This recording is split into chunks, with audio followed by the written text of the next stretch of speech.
दुनिया में कोई ऐसा शक्ति है जिसके चलते सारी दुनिया शक्तिमान है।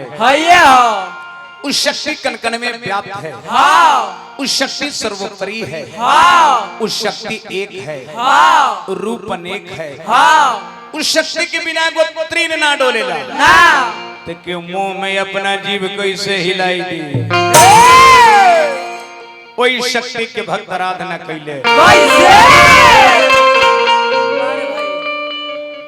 जयति जयकारिणी जगदीश्वरी मां शारदे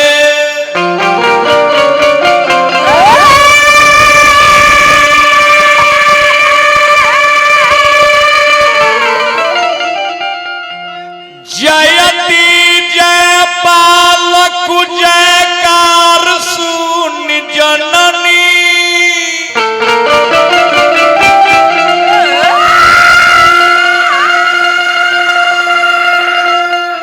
जन जन की कण कण में जीवों की तन तन में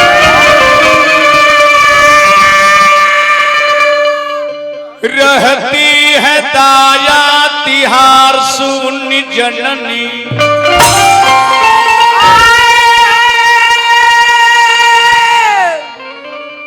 बल बुद्धि दानी तू वेद के बखानी ले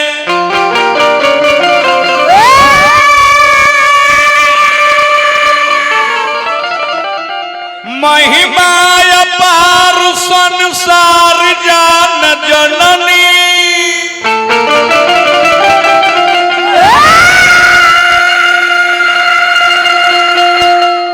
पागले पागले लोग बड़े अधमा कन्हैया खवई अपन के पार करी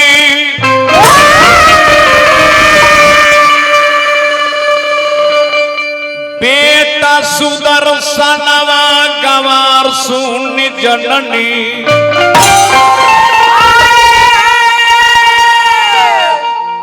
यही हमने के सुमरन है। यही वंदना है।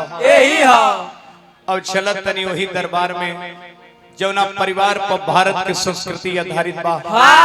हल्का सा इको कम कली है भैया मेन भोकल के कजरी के महीना बा तो हमने कजरिये से शुभ भरम ओ मंगल के दाता भगवान गणेश को